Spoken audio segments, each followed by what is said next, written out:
Kinematic 01 में हम basic काइनेमैटिकल quantities के बारे में बात करेंगे और हम ये बहुत बेसिक से और फंडामेंटल से पार्ट को अच्छे से समझेंगे, जिससे हमारा पूरा काइनेमैटिक्स क्लियर हो जाएगा। तो सबसे पहले जो हम जिस क्वांटिटी के बारे में बात करेंगे वो होगा डिस्टेंस। डिस्टेंस तो डिस्टेंस बेसिकली मैं एक एग्जांपल से एक्सप्लेन करूँगा। लेट्स से कि एक रनर है और वो एक स्टेडियम में रन करता है। ये है एक स्टेडियम और लेट्स से ये 400 मीटर का एक ट्रैक है जिस पे एक रनर रन करेगा। तो अगर रनर यहाँ से शुरू करे और वो 2 लैप्स मारे, मतलब वन एक लैप कंप्लीट करे और फिर एक सेकंड लैप कंप्लीट करके यहाँ आए, तो उसका डिस्टेंस क्या होगा? तो उसका डिस्टेंस बेसिकली होगा 800 मीटर्स जो उसने दौड़ा होगा। तो ये होता है डिस्टेंस। डिस्टेंस बताते हैं कि कितना एक क्वांटिटी ने ट्रैवल किया है।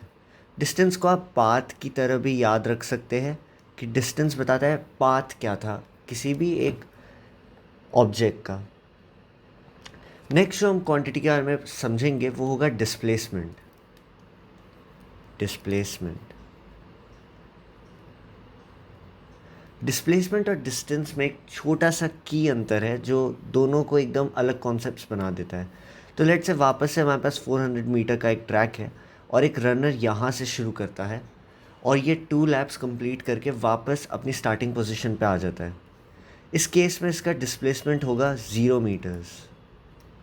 डिस्प्लेसमेंट बेसिकली बताता है कि कोई भी एक रेफरेंस पॉइंट जहाँ से एक ऑब्जेक्ट ने शुरू किया था, तो इस केस में इसका रेफरेंस पॉइंट ये होगा जहाँ से उसने स्टार्टिंग की थी। तो ये होगा रेफरेंस पॉइंट जहाँ से रनर ने अपनी रनिंग की स्टार्टिंग की थी, वो होगा उसका रेफरेंस पॉइंट। और डिस्प्लेसमेंट का फॉर्मूला होता है displacement equals to final position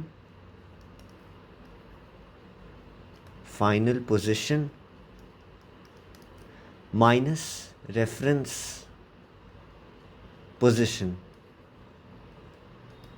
तो जैसा कि हम देख सकते हैं रनर ने भले ही 800 मीटर्स डिस्टेंस कवर किया हो, पर क्योंकि उसका फाइनल पोजीशन और रेफरेंस पोजीशन सेम था, इसीलिए उसका डिस्प्लेसमेंट 0 मीटर्स आता है। जैसा कि अभी हमने देखा, डिस्प्लेसमेंट होता है difference of position vectors of a object.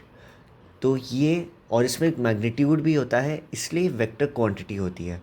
Distance में क्योंकि बस मैग्नीट्यूड मैटर करता है तो वो स्केलर क्वांटिटी होती है। ये एक और पॉइंट ऑफ डिफरेंस है डिस्प्लेसमेंट और डिस्टेंस। अब हम स्पीड ऑफ वेलोसिटी के बारे में समझेंगे। तो स्पीड एक स्केलर क्वांटिटी होती है और वेलोसिटी एक वेक्टर क्वांटिटी होती है। एवरेज स्पीड जो जनरली हम यूज़ करेंगे क्वेश्चंस में, वो होती है distance traveled by the object upon time interval। Average speed का फॉर्मूला ये होता है, वेर एज वेलोसिटी का एवरेज वेलोसिटी का फॉर्मूला होता है डिस्प्लेसमेंट अपॉन टाइम इंटरवल।